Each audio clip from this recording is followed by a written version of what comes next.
दोस्तों, ये कहानी एक ऐसी लेडी टीचर की जो अपने एक स्टूडेंट के प्यार में पड़ जाती है और उसे पाने के लिए वो किसी भी हद तक जा सकती है। ये स्टूडेंट इस टीचर को बिल्कुल भी पसंद नहीं करता है क्योंकि इसकी ऑलरेडी एक गर्लफ्रेंड है। लेकिन ये लेडी टीचर इस लड़के को अपने वश में करने के लिए क्या क्या दावपेच खेलती है, चलिए देखते हैं। तो कहानी की शुरुआत होती है एक प्यारी सी स्टूडेंट जेमी को दिखाते हुए, जो अपनी क्लास टीचर को एक गिफ्ट देती है क्योंकि आज उनका कॉलेज में आखिरी दिन था। जेमी टीचर से पूछती है कि आपकी जगह आप कौन यहाँ पे आने वाला है। इस पर वो उसे बताती है कि अब तुम सभी बच्चों को पढ़ाने के लिए टीचर मॉली आने वाली है, जो कि बहुत ही इंटेलिजेंट और काफी अच्छी है। अब ये दोनों बात कर ही रही होती हैं कि इतने में ही यहाँ मॉली भी आ जाती है, जिसे प्रिंसिपल पूरा कॉलेज दिखाती है। तभी मॉली की नजर ग्राउंड में खेल रहे एक लड़के डैनी पर पड़ती है, जिसे देखते ही वो उस पर फिदा हो जाती है। लेकिन वो ये नहीं जानती थी कि डैनी जेमी का बॉयफ्रेंड है और ये दोनों एक ही क्लास में पढ़ते हैं। इसके बाद हम डैनी को जेमी के साथ देखते हैं, जहाँ ये दोनों अपनी आने वाली रिलेशनशिप एनिवर्सरी को लेकर काफी एक्साइटेड थे क्योंकि इस दिन ये दोनों पहली बार इंटीमेट होने वाले थे। इसके बाद हम जेमी के डैड को देखते हैं, जो बस पूरा दिन घर में रहकर पबजी खेलते रहते हैं, जबकि जेमी की मॉम डबल शिफ्ट करके घर का पूरा खर्चा उठाती है, जिस वजह से जेमी के पेरेंट्स के बीच हमेशा से ही झगड़ा रहता है। जेमी को भी ये सब बिल्कुल अच्छा नहीं लगता, लेकिन वो अपने डैड से कुछ भी कह नहीं सकती थी। अगले दिन क्लास में मॉली अपने बारे में सभी स्टूडेंट्स को बताते हुए लगातार डैनी को ही देखती रहती है। साथ ही वो उसे क्लास खत्म होने के बाद एक्स्ट्रा क्लास लेने के लिए भी कहती है क्योंकि उसे डैनी पढ़ाई में काफी कमजोर लग रहा था। इस पर डैनी भी मॉली की बात मान जाता है और उससे एक्स्ट्रा क्लास लेने के लिए राजी हो जाता है। इसी दौरान मॉली उसे अपने पास बैठाती है और उससे कहती है कि अगर तुम्हें अच्छे कॉलेज में एडमिशन लेना है तो तुम्हें कल से ही क्लास लेना शुरू कर देना चाहिए। दरअसल ये सब मॉली की एक चाल थी। वो ये सब डैनी के करीब आने के लिए कर रही थी, लेकिन डैनी उसे कल की क्लास के लिए मना कर देता है क्योंकि कल उसकी और जेमी की रिलेशनशिप एनिवर्सरी थी। ये सब सुनकर मॉली को बिल्कुल भी अच्छा नहीं लगता। फिर जब डैनी यहाँ से जाने लगता है तभी मॉली उससे उसका फोन नंबर ले लेती है। अब घर आने के बाद भी मॉली का पूरा ध्यान डैनी पर ही होता है और अब वो सोचने लगती है कि आखिर कैसे जेमी और डैनी को अलग किया जाए। तभी उसके दिमाग में एक आइडिया आता है और वो अगले दिन जानबूझकर जेमी को असाइनमेंट में सी ग्रेड देती है, जिसे देखकर जेमी को बहुत बुरा लगता है। अब वो क्लास खत्म होने के बाद मॉली के पास जाती है और उससे कहती है कि मैं एक मिडिल क्लास फैमिली से हूँ और मुझे अच्छी यूनिवर्सिटी में एडमिशन लेने के लिए अच्छे ग्रेड्स की जरूरत होगी ताकि मुझे अच्छी स्कॉलरशिप मिल सके।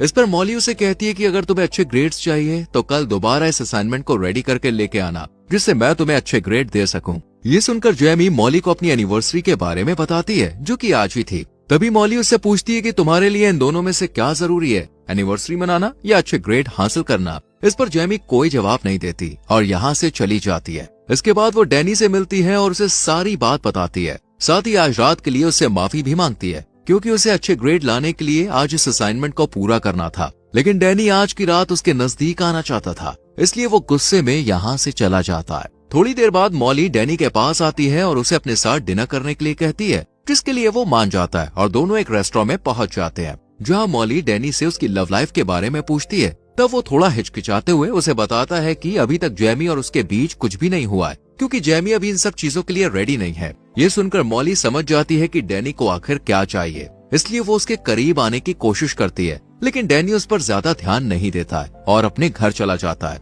अगले दिन जेमी डैनी से मिलती है तो वो उससे कल रात के बारे में पूछती है कि आखिर कल रात को वो कहाँ था। इस पर डैनी उससे झूठ बोलते हुए कहता है कि मैं अपने दोस्तों के साथ था। जेमी को ये सुनकर बहुत बुरा लगता है क्योंकि डैनी के दोस्तों ने उसे पहले ही बता दिया था कि वो कल रात उनके साथ नहीं था। इसके बाद हम दोनों को एक पार्टी में देखते हैं, जहाँ जेमी की खूबसूरती देख डैनी अपने आप को कंट्रोल नहीं कर पाता और उसे एक रूम में ले जाता है, जहाँ वो उसके करीब आने की कोशिश करता है, पर जेमी उसे बीच में ही रोक देती है, जिस वजह से डैनी का पूरा मूड खराब हो जाता है और वो यहाँ से चला जाता है। वहीं दूसरी तरफ मॉली अपनी कार को खुद ही खराब करके उसे ठीक करने के लिए डैनी को बुलाती है। डैनी यहाँ आकर उसकी कार को ठीक कर देता है, लेकिन कार को ठीक करने की वजह से उसके हाथ खराब हो जाते हैं। ये देखकर मॉली उसे अपने घर ले जाती है और एक टॉवल से खुद उसके हाथ साफ करती है, साथ ही उसके करीब आने की कोशिश करती है। डैनी भी इस बार अपने आप को कंट्रोल नहीं कर पाता क्योंकि अब सारी हदें पार हो चुकी थी और अब दोनों अच्छे से इंटीमेट हो जाते हैं। अगले दिन जब जेमी कॉलेज में जाती है तो मॉली उसे एक बार फिर से असाइनमेंट में सी ग्रेड देती है,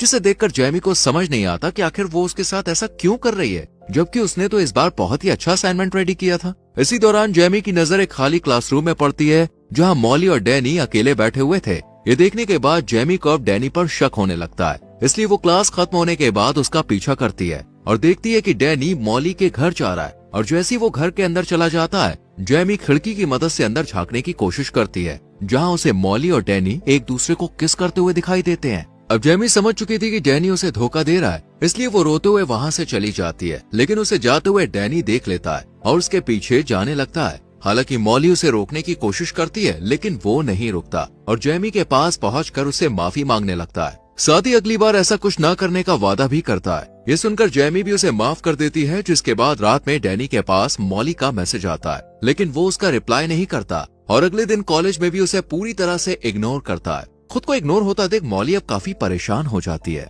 और वो समझ जाती है कि जरूर जैमी को इन दोनों के बारे में पता चल गया है, इसलिए वो अच्छा बनने के लिए जैमी को आज A ग्रेड देती है। इस पर जैमी उसे कहती है कि तुम ये मत समझना कि A ग्रेड मिलने की वजह से मैं तुम्हें माफ कर दूंगी। इतना कहकर वो अपना असाइनमेंट डस्टबिन में फेंक कर यहाँ से चली जाती है। इसी दौरान डैनी जैमी के पास आता है और उससे कहता है कि मॉली उसे काफी परेशान कर रही है, इसलिए वो आज रात उससे मिलने के लिए जाएगा और उसके साथ अपने रिश्ते को खत्म कर देगा। इसके बाद वो मॉली को मैसेज करके एक लोकेशन पर बुलाता है। मॉली को लगता है कि शायद वो अब भी उससे प्यार करता है, इसलिए वो जल्दी से तैयार होकर उस लोकेशन पर पहुंच जाती है और काफी खुश भी होती है। लेकिन उसकी ये खुशी उस वक्त उदासी में बदल जाती है जब डैनी उससे कहता है कि वो सिर्फ जैमी से प्यार करता है और अब वो उसके साथ कोई रिश्ता नहीं रखना चाहता। ये सुनकर मॉली बहुत ज्यादा अपसेट हो जाती है और डैनी को मनाने की कोशिश करती है, लेकिन वो उसकी एक भी बात नहीं सुनता और यहाँ से जाने लगता है। ये देखकर मॉली को भी बहुत ज्यादा गुस्सा आता है और उसी गुस्से में वो अपनी कार को स्टार्ट कर डैनी को कुचलकर मार देती है।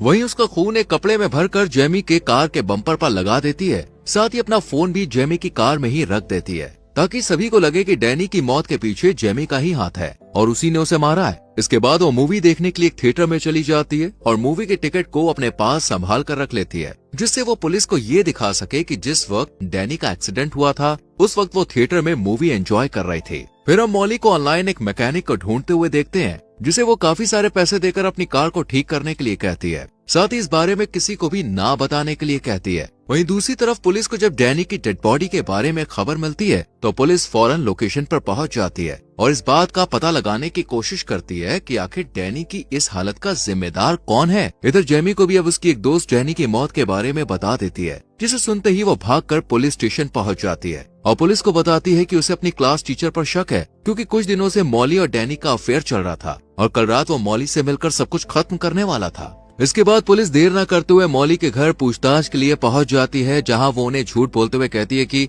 हमारे बीच ऐसा कभी कुछ हुआ ही नहीं था, डैनी को मैं सिर्फ एक अच्छा स्टूडेंट समझती थी। साथ ही वो पुलिस को मूवी की टिकट भी दिखाती है और अपने चोरी हुए फोन के बारे में भी बताती है, जो कि असल में उसने खुद ही जैमी की कार में रखा था। मॉली की बात सुनने के बाद और टिकट देखने के बाद पुलिस को भी लगने लगता है कि शायद वो सब सच बोल रही है। इसके बाद पुलिस शक के आधार पर जैमी के घर तलाशी लेने के लिए जाती है और जब उसकी कार को चेक करती है तब उन्हें कार के बम्पर पर डैनी का खून लगा हुआ मिलता है। साथ ही उन्हें जैमी की कार से मॉली का फोन भी मिल जाता है, जिसमें डैनी से मिलने का मैसेज भी आया हुआ था। इन सभी सबूतों को देखते हुए पुलिस जैमी को अरेस्ट कर लेती है, लेकिन जैमी के पेरेंट्स उसे बेल पर रिलीज करवा लेते हैं। जैमी अपनी मॉम को बताती है कि उसे लगता है कि डैनी का खून किसी और ने नहीं बल्कि मॉली ने ही किया है। अब जैमी की मॉम मॉली के खिलाफ सबूत इकट्ठा करने की कोशिश करने लगती है, ताकि वो जैमी के ऊपर से डैनी के खून का इल्जाम हटा सके। इसके लिए वो सबसे पहले कॉलेज जाती है और चुपचाप मॉली के बैग से उसकी कार की चाबी निकाल लेती है और फिर उसकी कार को चेक करती है और तभी उसे उस मैकेनिक के बारे में पता चलता है। वो मैकेनिक के पास जाकर उससे मॉली के बारे में पूछताछ करती है, लेकिन वो उन्हें झूठ बोलते हुए कहता है कि मेरे पास ना तो इस नाम की कोई लेडी आई और ना ही कोई कार आई। ये सुनकर जैमी की मॉम काफी परेशान हो जाती है और वो उदास होकर यहाँ से जाने लगती है कि तभी उनके पास मैकेनिक की एक एम्प्लॉय आती है और सारा सच बता देती है कि किस तरह मॉली ने काफी सारे पैसे देकर अपनी कार को ठीक कराया है। जैमी की मॉम जब उसे पुलिस के सामने यही सच बताने के लिए कहती है तो वो इसके लिए मना कर देती है, क्योंकि मैकेनिक उसे जॉब से निकाल देता और ये जॉब उसके लिए बहुत जरूरी थी। इसके बाद जैमी की मॉम घर आकर अपने हस्बैंड से इस बात को शेयर करती है और जैमी भी चुपचाप उनकी बातें सुन लेती है और वो अपनी मॉम से मॉली के घर जाने के लिए कहती है, पर वो उसे मना कर देती है क्योंकि उसके पैर में ट्रैकर लगा हुआ था, जो कि पुलिस ने लगाया था, जिससे जैमी कहीं भाग ना सके। हालांकि इस वक्त तो जैमी अपनी मॉम की बात सुन लेती है, लेकिन रात में जब इसके पेरेंट्स सो जाते हैं तब ये अकेले ही मॉली के घर पहुंच जाती है और अपने फोन में रिकॉर्डिंग ऑन कर लेती है ताकि मॉली की सच्चाई रिकॉर्ड हो जाए। लेकिन उसका ये प्लान फेल हो जाता है, क्योंकि मॉली को जल्द ही पता लग जाता है कि वो रिकॉर्डिंग कर रही है,